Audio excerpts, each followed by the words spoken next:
जय भीम, जय भारत, जय संविधान। आज का ये विशेष लाइव एक दर्द, एक तकलीफ जो आप सबसे साझा करनी है और जो हो रहा है उत्तर प्रदेश में या देश में, जो दुनिया में रहने वाले, देश में रहने वाले सभी लोगों तक जिस बात को पहुंचाना है, उसके लिए मैं अपनी बात को शुरू करने से पहले समय समय पे भारत की धरती पे जन्मे सभी संतों, गुरुओं, महापुरुषों को नमन करता हूं। महामानव तथागत बुद्ध, संत श्रीमद सद्गुरु रविदास जी महाराज, भगवान वाल्मीकि महाराज, गुरु नानक देव, संत कबीर, गुरु घासीदास, नारायणा गुरु, राष्ट्रपिता ज्योतिबा फूले, छत्रपति साहू जी महाराज, डॉक्टर बाबा साहब अम्बेडकर, महामना रामसु वर्मा जी, चौधरी चरण सिंह जी, चौधरी महाराज सिंह भारती जी, सर छोटू राम जी, संत राम बी प्रजापति जी, बाबू शिवदयाल चौरसिया जी, जननायक कपूरी ठाकुर जी, बाबू जगदेव प्रसाद कुशवाहा जी, मान्यवर दीना भाना वाल्मीकि साहब और मान्यवर काशी राम साहब को भी नमन करता हूं। और भारत में रहने वाले हक वंचित समाज के लाखों पहरेदारों तक ये बात पहुंचाना चाहता हूं, जो शायद अभी भी किसी बड़ी घटना का इंतजार कर रहे हैं या इस वजह से चुप है कि ये घटना उनके विधानसभा, उनके जिले, उनके प्रदेश और उनके देश की नहीं। दो बातें अपनी बात शुरू करने से पहले। अन्याय करने वाले से अन्याय सहने वाला ज्यादा दोषी होता है। ये आपके लिए और उन सब के लिए जो अन्याय पे चुप है किसी ना किसी कारण से। और दूसरी बात ये, जो एक महान क्रांतिकारी ने कही, जिनका नाम था चे गुवेरा, कि मैंने कब्रिस्तान में उनकी कब्रें भी देखी जो सिर्फ इस वजह से नहीं लड़े अन्याय के खिलाफ कि कहीं वो मर ना जाए। जीवन और मृत्यु ये एक ऐसी सच्चाई है, जो व्यक्ति पैदा हुआ है उसको जाना है।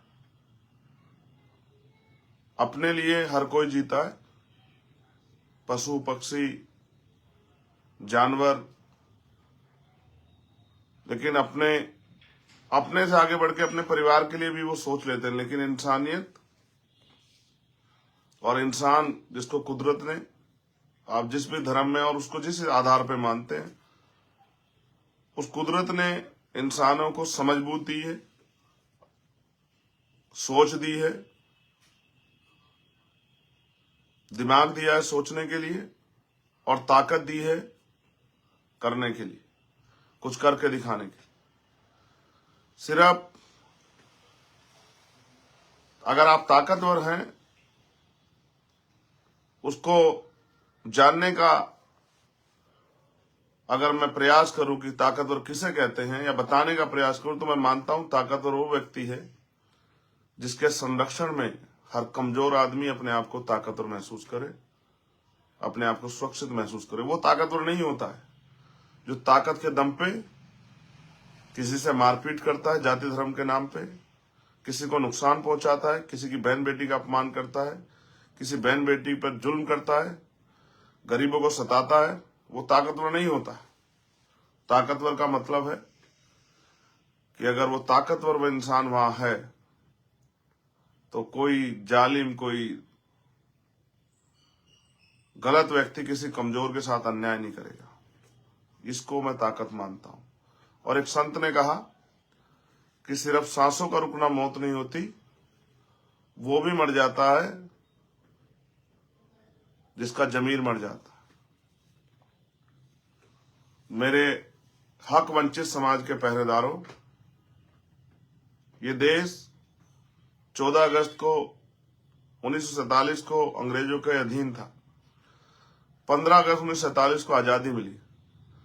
16 अगस्त को, 17 अगस्त को क्या बदला, ये चर्चा का विषय है।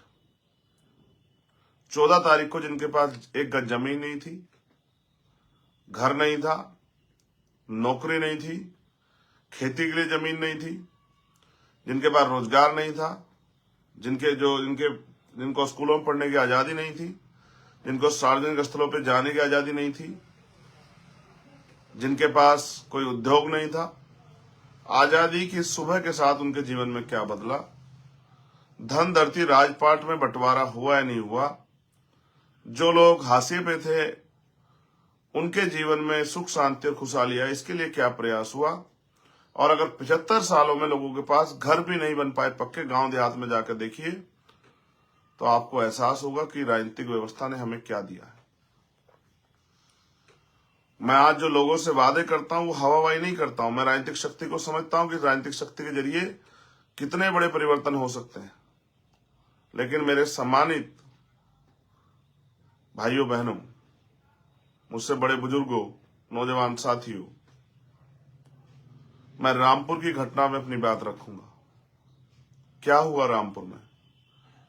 मीडिया ने एक नैरेटिव सेट किया, झूठ भी फैलाया कि दो पक्षों में झगड़ा हुआ। कोई दो पक्षों में झगड़ा नहीं हुआ। एक जमीन थी जिसपे कूड़ा कचरा डाला जाता था, जो शेड्यूल कास्ट के जो लोग रहते हैं जहां, उन्हीं जातियों के घरों के पास वो जमीन थी। जैसा मैंने कहा, धन धरती राजपाट नहीं बटा है, तो उनके पास कोई बाबा साहब अम्बेडकर का पार्क, कोई बुद्ध विहार, कोई अम्बेडकर भवन, कोई गुरु रविदास घर, कोई भगवान वाल्मीकि महाराज का घर, या कोई भी ऐसा स्थल नहीं है जहां बैठ के अपनी बातचीत कर सके और अपने त्योहारों को सामूहिक रूप से जहां जो है वो मना सके। जिन पे ऐसा कुछ भी नहीं था आजादी से पहले, सरकार ने क्या उनके लिए व्यवस्थाएं की है? क्यों हमारे लोगों को छोटी छोटी चीजों पे संघर्ष करना पड़ता है? ये जिम्मेदारी किसकी है? जो सरकार टैक्स लेती है उसकी, या जो जनता टैक्स देती है उसकी? ये करना सरकार को चाहिए था। ये जिम्मेदारी अधिकारी कर्मचारियों की थी कि सबकी धार्मिक आस्था का, सबके अधिकारों का सम्मान रखा जाए। लेकिन जिनकी जिम्मेदारी थी वो जिम्मेदारी से भाग गए। आज का लोकतंत्र तो जिसकी लाठी उसकी भैंस हो गया। 2 महीने पहले उस पार्क पर बाबा उसकी सफाई करके हमारे लोगों ने अपना कूड़ा कचरा हटा के और उस पर बाबा साहब अम्बेडकर का बोर्ड लगाया, जिसको ग्राम प्रधान ने जिसके फीता जिसका काटने काम किया, उस बोर्ड का अनावरण किया। यानी कि वो बोर्ड सबकी सहमति से लगा और 2 महीने से वो बोर्ड, बड़ा पक्का बोर्ड वहां स्थापित है।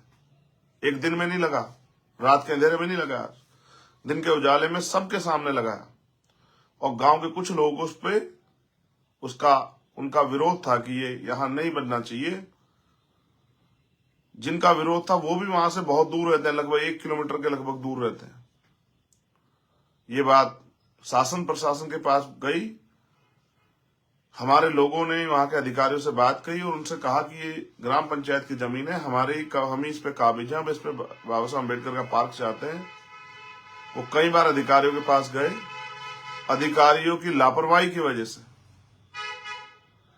अगर ये बात अधिकारियों ने पहले सुन ली होती तो आज इतनी बड़ी घटना को अंजाम नहीं दिया जाता।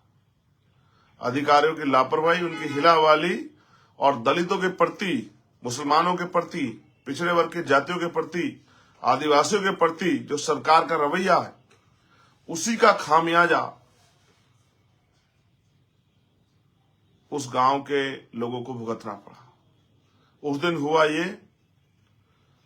कि माताएं बहनें पार्क पर थी, गांव का कोई पुरुष नहीं था। जो बच्चे पेपर दे के आए, सुमेश जिसकी हत्या हुई वो भी 10वीं का पेपर दे के आया था, वो मौजूद थे। पुलिस, कुछ थोड़ी सी पुलिस वहां मौजूद थी। अचानक से अहंकार में एसडीएम साहब, जो है, साहब कहना पड़ेगा क्योंकि अब बड़े अधिकारी हैं, एसडीएम साहब मौके पर आ जाते हैं। अधिकारी के ऊपर जिम्मेदारी होती है। अधिकारी मालिक नहीं होता है, अधिकारी कर्मचारी होता है, जनता का सेवक होता है। उसी जनता के टैक्स के पैसे से उसको तनख्वाह मिलती है, उसी से उसको खाने के लिए अच्छी रोटी और सुख सुविधाएं मिलती है, पद प्रतिष्ठा मिलती है, उन्हीं जनता की सेवा करने के लिए। आते एसडीएम साहब खाकी पहने हुए कर्मचारियों को आदेश देते हैं कि इनको हटाओ। जब महिलाओं को हटाया जाता है तो महिलाएं इसका विरोध करती हैं। आप जाकर देखेंगे, मैंने जाकर देखा है, वो रेतीली जमीन है, एक कंकड़ आपको नहीं मिलेगा वहां। महिलाएं वहां लाठी डंडे तलवार लेके नहीं खड़ी थी, उनको तो उम्मीद भी नहीं थी कि उनके साथ क्या होगा। और फिर पुलिस की लाठी उन महिलाओं के शरीर पे पड़ती है,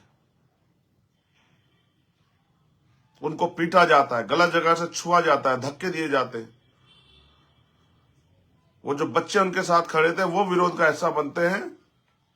आप महसूस कीजिए, लॉ एंड ऑर्डर मेंटेन के नाम पे जो तांडव वहां हुआ, नरसंहार जो हुआ वहां, उसको भी आप समझिए कि आपने कहीं नहीं देखा होगा। पूरे देश में हजारों घटनाएं हमने देखी हैं।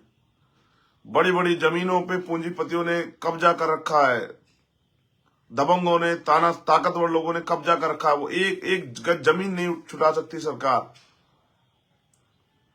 इतनी पंचायत की जमीन जो है, ग्राम पंचायत की, दबी हुई है हर गांव में, कहीं 200 बीघे, कहीं 300 बीघे। लेकिन उस 1.5-2 बीघे जमीन पर, जो कि पहले से दलित उस पर काबिज थे, उस 1.5-2 बीघे जमीन के लिए गोली चलाई जाती है। निहत्थे दलितों पे, ये जलियांवाला बाग कांड जैसा है लगभग। गोली चलाई जाती है, एक बच्चे के सिर को चीर के गोली निकल जाती है फाड़ते हुए, और एक बच्चे को 2 टांग में गोली लगती है, एक को हाथ में लगती है।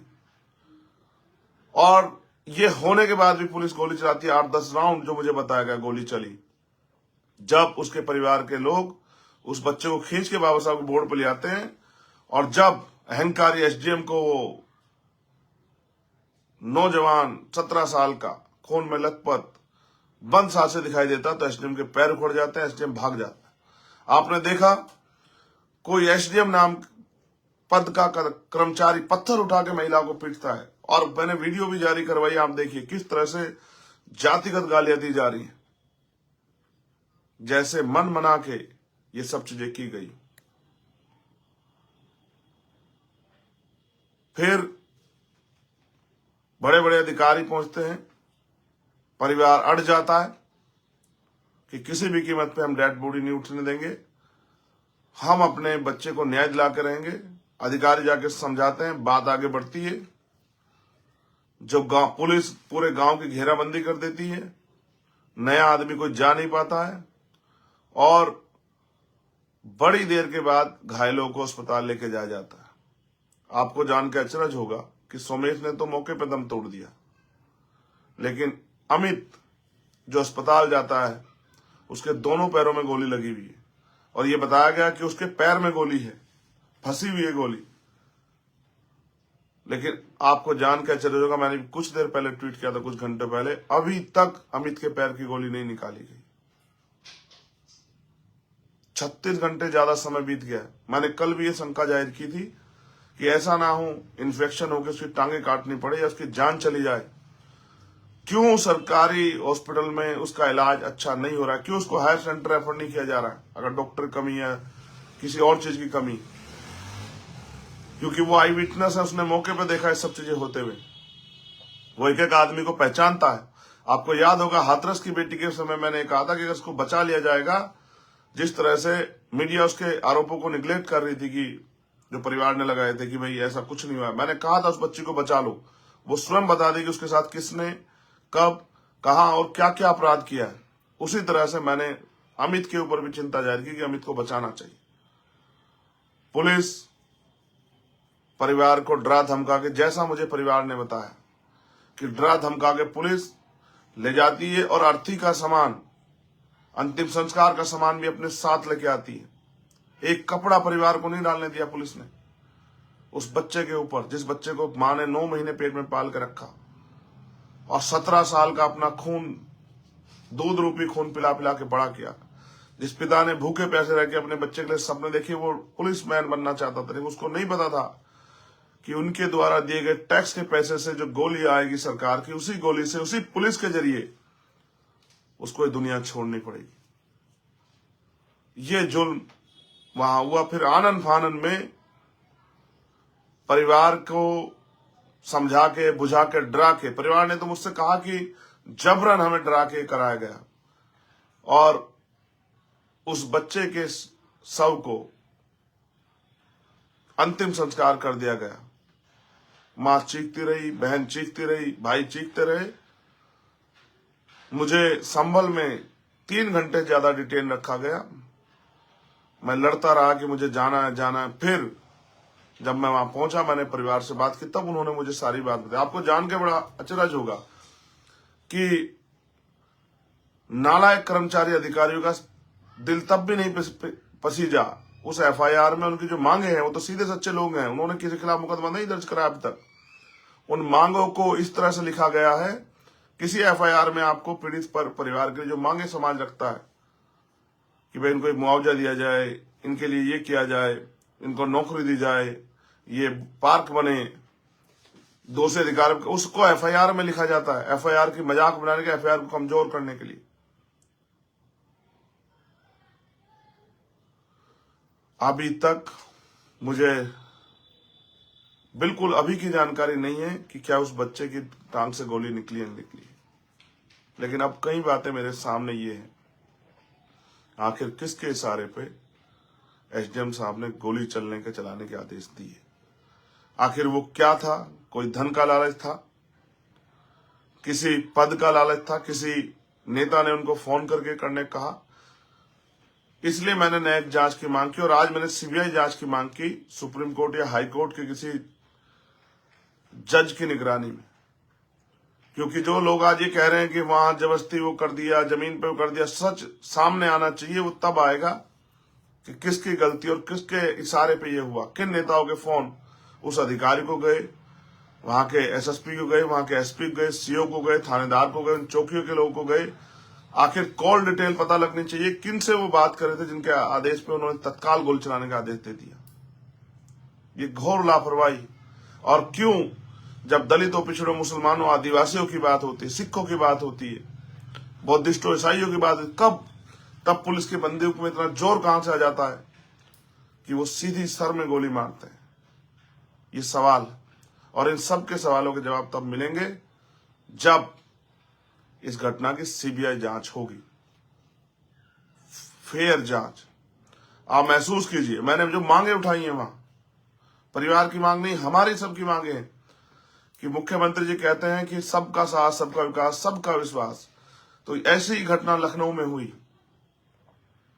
लखनऊ में ऐसी घटना हुई, और पुलिस वाले ने एक कर्मचारी को गोली मारी जो प्राइवेट कर्मचारी था। 50 लाख रुपए की नौकरी, एक सरकारी मुआवजा दिया सरकार ने, 50 लाख रुपए, और एक सरकारी नौकरी दी सरकार ने, क्लास 1 की सरकारी नौकरी। और ऐसी घटना गोरखपुर में हुई, होटल में एक व्यापारी को पुलिस ने मार दिया। पहले पुलिस बचाव करती रही और बाद में मानना पड़ा कि जो अपराध हमसे हुआ। 50 लाख रुपए शायद, और एक सरकारी नौकरी उस परिवार को दी। इसलिए मैंने मांग की कि ये भी पुलिस की गोली द्वारा हत्या हुई है, इस परिवार को भी, जब न्याय सबके लिए समान होना चाहिए, तो ये भाजपा का चाल चित्र देखने का समय आ गया है कि वो इस परिवार की क्या मदद करती है। क्या वो इस परिवार को मुख्यमंत्री 50 लाख रुपए और एक सरकारी नौकरी देंगे? क्या उन अधिकारियों पे कार्रवाई होगी? क्या उन पुलिस कर्मियों पे कार्रवाई होगी? ये सब देखने का विषय। आपको जान के आश्चर्य होगा, अभी तक 302 का एक आरोपी गिरफ्तार नहीं हुआ। सभी आरोपी वहीं अस्पतालों में खुलेआम घूम रहे हैं, दहशत का माहौल बना रहे हैं। ये सब सत्ता की साठगांठ के बिना नहीं होता। किसी कर्मचारी अधिकारी की इतनी हिम्मत नहीं कि बिना सरकार के नेताओं के, अधिकारियों के, जिलाध्यक्ष के, पदाधिकारियों के आदेश के बिना इतने बड़ी घटना को अंजाम देते। और ये भी आपको जानना चाहिए कि ये कैसा आजाद भारत है जहां चंद गज जमीन के लिए पुलिस जनता को गोली मारने लगी है। ये चिंता का विषय है। क्या दलितों की जान उत्तर प्रदेश में इतनी सस्ती हो गई है? क्या दलितों की जान उत्तर प्रदेश में इतनी सस्ती हो गई है कि उनको गोली मारते हुए सोचा भी ना जाए कि इनका क्या होगा? ये सब हमारे लिए चैलेंज है। अगर आप ये सोच के बैठे हैं कि ये सोमेश के साथ हुआ, अमित के साथ हुआ, तो ये आपके यहां भी होगा जब आप अपने अधिकारों के लिए लड़ोगे। हम संविधान को मानने वाले लोग हैं, लेकिन ये संविधान को कुचलने का प्रयास है। ये राजतंत्र जैसा, जैसे राजा ने आदेश दिया और सेना ने किसी की हत्या कर दी। आप इस पे कब तक चुप्पी थाम के रखेंगे? अगर अमित को कुछ होता है या अमित का अच्छा इलाज नहीं होता, अभी मैंने एफआईआर भी पढ़ी, 307 नहीं लगी एफआईआर में, क्योंकि अमित को गोली लगी हुई है, 307 धारा नहीं लगी है। तो अगर अमित को कुछ होता है, उन महिलाओं की मैंने देखे, उन बहनों के अंगूठे टूट गए हैं, पैर की हड्डी में चोट लगी है, मैंने उनसे भी कहा कि आप लोग भी अपना मेडिकल करा के एफआईआर कराओ। पुलिस को कोई अधिकार नहीं है, जेंट्स पुलिस को महिलाओं को पीटने का कोई अधिकार नहीं। महिला पुलिस अगर महिलाओं को रोकने का काम करती समझ आता, लेकिन अगर पुरुष पुलिस महिलाओं को पीटने का काम करती है, उनको जातिगत गालियां देती, तो आप समझना चाहिए कितना प्रेशर होगा पुलिस के ऊपर, कितना जो है उनको कहा गया हुआ है सब करने के लिए। और ये एक साजिश भी हो सकती है पिछड़े और दलित वर्ग के लोगों को लड़वाने की। जैसा मैंने कहा, दो पक्षों में कोई विवाद नहीं था जो मीडिया ने चला है, कोई विवाद नहीं था। विवाद था वो भूमि पे काबिज थे और पुलिस उनको हटाना चाहती थी, वो बुलडोजर ले आई। लेकिन बाबा साहब का बोर्ड हटने देने के लिए, बाबा साहब के अपमान को अपने आंखों से देखने के लिए हमारी बहनें, महिलाएं तैयार नहीं थी। आप समझिए, एक बाबा साहब के बोर्ड के लिए वो महिलाएं जो बहुत पढ़ी लिखी नहीं है, उनके दिल में बाबा साहब की जगह है। अगर बाबा साहब के संविधान से छेड़खानी करने का भारतीय जनता पार्टी प्रयास करेगी तो इस देश में क्या होगा? ये अम्बेडकरवादियों की ताकत है। ये बाबा साहब ने जो हमारे लिए किया, और उनके बाद के जो महापुरुष थे, माननीय काशीराम साहब और जो उनके और साथी थे, उन्होंने ये आंदोलन के जरिए हमारे दिलों में भर दिया कि बाबा साहब अम्बेडकर के सम्मान और संविधान के सम्मान के लिए हम कुछ भी कर सकते। 2 अप्रैल 2018 का आंदोलन इस बात का उदाहरण है कि जब हम अपने हकों को बचाने के लिए आएंगे तो हर कीमत से गुजर जाएंगे।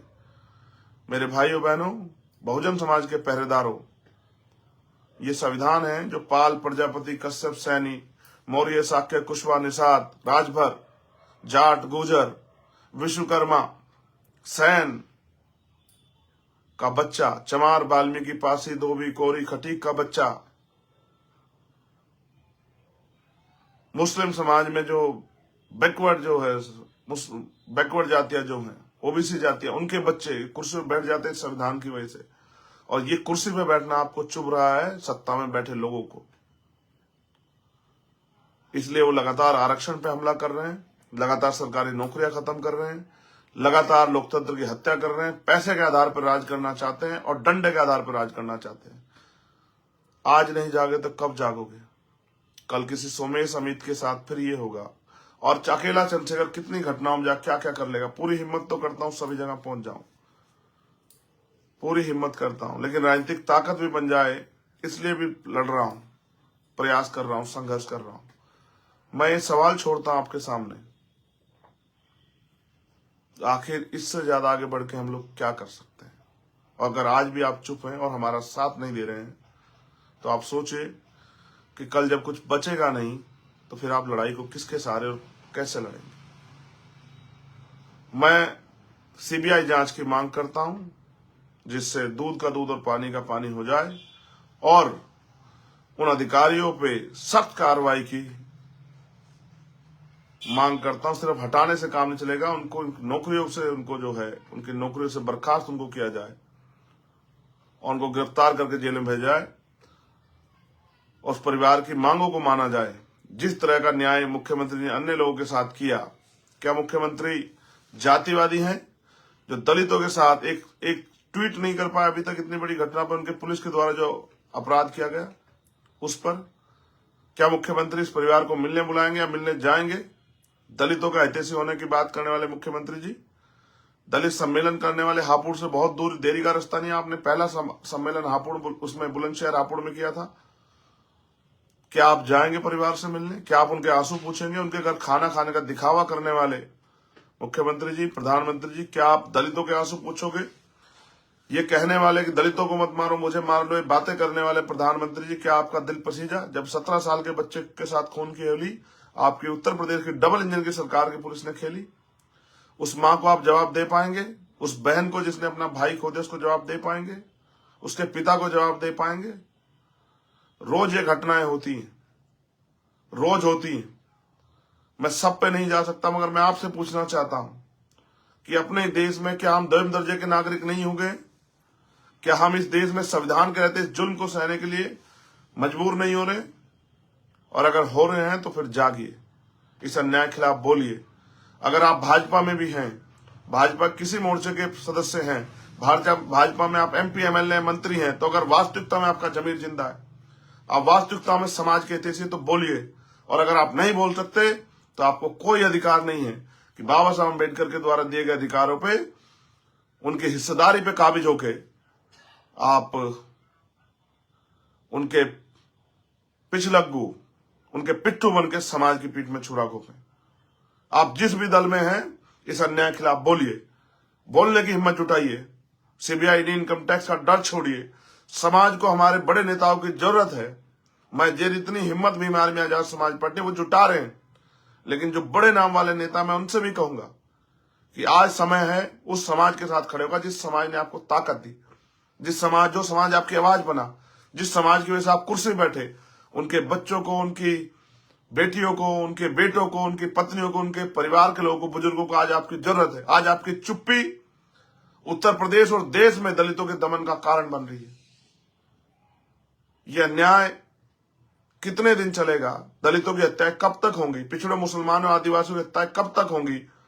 इसका जवाब भी उत्तर प्रदेश और केंद्र की डबल इंजन की सरकार को देना चाहिए। आखिर आजादी के बाद अब तक हमें मिला क्या है? आज तक हम पे, मैं लौटा जब उस गांव से, उसके बराबर वाले गांव में, मेरे नाम याद है, कपरानी का मजरा, दौड़ के आए लोग, मेरी माँ बहने दौड़ के आए, और मैंने पूछा रोजगार क्या है, तो मजदूरी।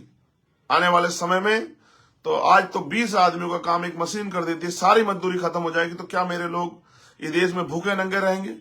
पक्के मकान भी अभी तक नहीं बने उन लोगों के। तो आपकी राजनीति ने, आपकी राजनीतिक व्यवस्था ने इस देश के दलितों, पिछड़ों, आदिवासी, मुसलमानों को दिया क्या है? आपको इसका जवाब देना पड़ेगा। आज नौजवान दुखी है बेरोजगारी की मार से, महंगाई की मार से। गरीब दुखी है, किसान दुखी है, फसलों के दाम नहीं मिल रहे, किसान आंदोलन कर रहा है। व्यापारी दुखी है, छोटा व्यापार खत्म होता जा रहा है। आप पूंजीपतियों के दलाल बन गए हो। भाजपा के नेता 15-15, 14-14 लाख करोड़ रुपए उनके माफ करते हो। गरीब के 5,000 रुपए के बिल पे उसका कनेक्शन काट के उसको मुकदमा लिख के जेल भेजते हो। किसान सुसाइड करता है, नौजवान सुसाइड करता है, पेपर भर्ती लीक होते हैं। ये कौन सा लोकतंत्र है जिसमें अपनी बात को कहने की आजादी भी नहीं? और जिन पे नहीं है वो किन से कहेंगे? जमीन आकाश से थोड़ा ही पैदा होगी। हमारी भी आस्था है, हमारा भी धर्म है, हमारा विश्वास है, इस मुल्क में हमारी भी हैसियत है, हम भी इसमें टैक्स देते हैं। क्या हम इंसान नहीं? क्या हमें कुचला जाएगा? कितने कितने सोमेश अमित की हत्या के बाद जाएंगे मेरे लोग? अभी भी समय है। जब सब मिट जाएगा तब क्या करोगे? मैं वो कहानी आपको सुनाता हूं, अक्सर सुनाता हूं अपने लोगों को, कि एक जंगल जल रहा था। उस जंगल में एक चिड़िया थी और बड़े बड़े जानवर थे। चिड़िया ने जंगल जलते देखा। वो चिड़िया दौड़ के जाती, चोंच में पानी भर के लाती, आग को बुझाने का प्रयास करती। एक बड़ा सा पशु बैठ के तमाशा देख रहा था।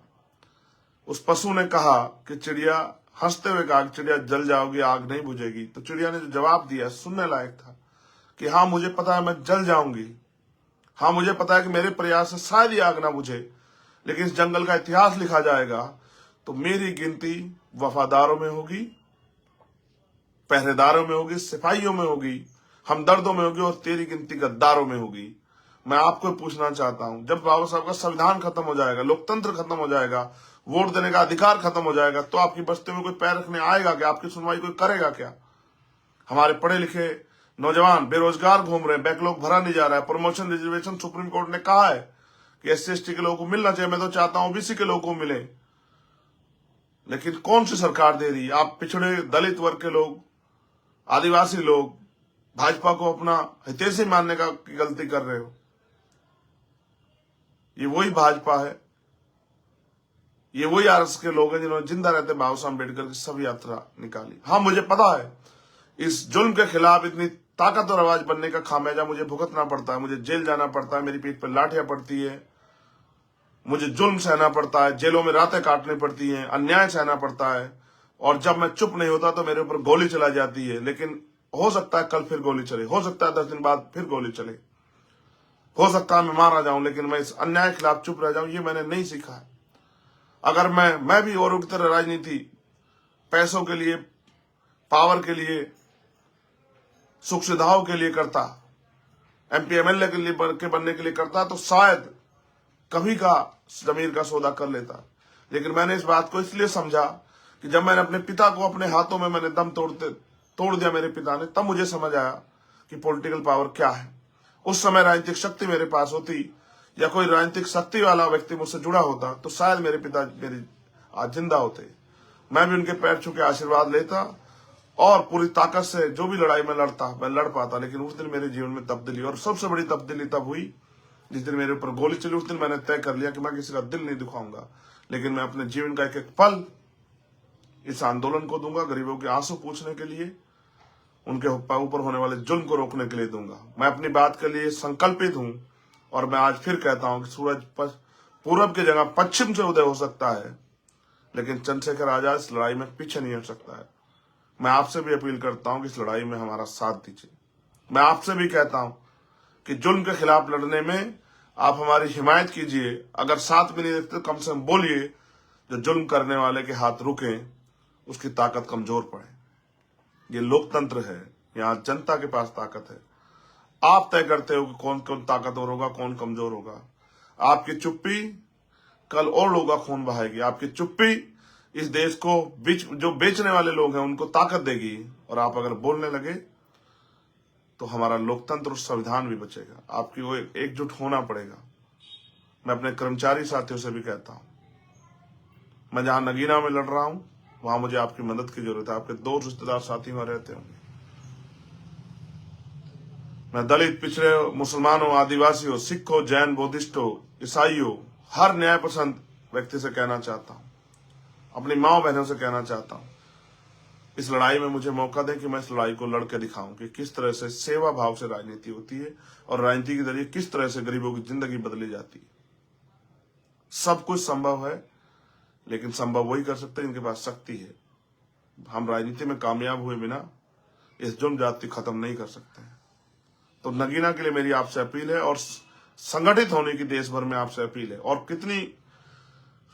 कितनी जो है परीक्षा देने के बाद आपको समझ आएगा कि इस देश में कौन लड़ रहा है और कौन बैठ के तमाशा देख रहा है। मैं किसी को बुरा नहीं कह रहा हूं। जिस दिन मेरे ऊपर गोली चली उस दिन मुझे समझ आया कि जीवन तो एक दिन खत्म होना है, उससे पहले अच्छा प्रयास किया जाए कि समाज अपने पैरों पर खड़ा हो जाए। मैं एक एक व्यक्ति को जो फील्ड में मिलता है उसको भी समझाता हूं, जहां सैकड़ों लोग होते हैं, हजारों, उनको भी समझाता हूं कि इस देश में अगर जीना है तो राजनीतिक शक्ति कितनी जरूरी है और जागरूक होना कितना जरूरी है। मेरा प्रयास है भीम आर्मी आजाद समाज पार्टी के साथियों के माध्यम से कि लोग जागरूक हो। जिस दिन लोग जागरूक हो गए उस दिन अपने अधिकारों को प्राप्त कर लेंगे। आप महसूस करो, इतने लोगों की जिंदगी बदल गई बाबा साहब अम्बेडकर संविधान देखिए। संविधान नहीं रहेगा तो हमारी आजादी का क्या होगा? हम किस बात का इंतजार कर रहे हैं? इस जुल्म को रोकने के लिए बोलना सीखिए, लोगों को जागरूक करना सीखिए। और मैं फिर कहता हूं, मैं सरकार को चैलेंज देके कहता हूं, सरकार एक बात जान ले कि हम संविधान के खिलाफ कोई भी अन्याय या कोई भी साजिश बर्दाश्त नहीं करेंगे, लेकिन हम अपने लोगों को मरने भी नहीं देंगे। आज करो मरो की स्थिति में मैं आपसे मदद की अपील करता हूं कि आप इस लड़ाई में मेरे साथ खड़े हो। मुझे गाली देने की, मेरे विरोधियों को मैं कहूंगा, मुझे गाली देने की बजाय एक बार मुझे मौका देके देखिए, मेरे साथ खड़े होकर देखिए, आपको एहसास होगा कि चंद्रशेखर आजाद जिसने जान को दांव पे लगा दिया। लोग पेट के लिए, पैसे, पावर के लिए, साधन संसाधन के लिए सब काम करते हैं, और मैं, क्योंकि मैं गरीबी में पल के आया हूं, दुख सह के आया हूं, मैं अपने लोगों के जीवन बदलने के लिए इस काम करना चाहता हूं। मैं हर उस माँ की आवाज के आंसू पूछना चाहता हूं जिसने बचपन से लेके और अब तक जो है गरीबी, बेबसी, लाचारी देखी, जिसने कभी सुख सुविधाएं देखी नहीं। अपने उस भाई की आवाज बनना चाहता हूं जिसने पढ़ लिख के जो बेरोजगार घूम रहा है, जिसके माँ बाप ने पेट काट के उसको पढ़ाया है, उसको हिम्मत ताकत दी है। मैं उस बहन की आवाज बनना चाहता हूं जो आज भी भारत और उत्तर प्रदेश से प्रदेश के किसी भी कोने में डर के साए में जी रही है कि उसके साथ कभी भी कोई अन्याय अपमान हो सकता है। मैं यार उस कमजोर की आवाज बनना चाहता हूं जिसको दबाया जा रहा है, जिसके साथ जुल्म हो रहा है। मैं संविधान के रक्षक के रूप में इस लड़ाई को आगे बढ़ाना चाहता हूं, आपसे मदद चाहता हूं। मैं सरकार से कहूंगा, आप कमजोर मत समझिए कि हम इस लड़ाई को भूल जाएंगे और चुप हो जाएंगे।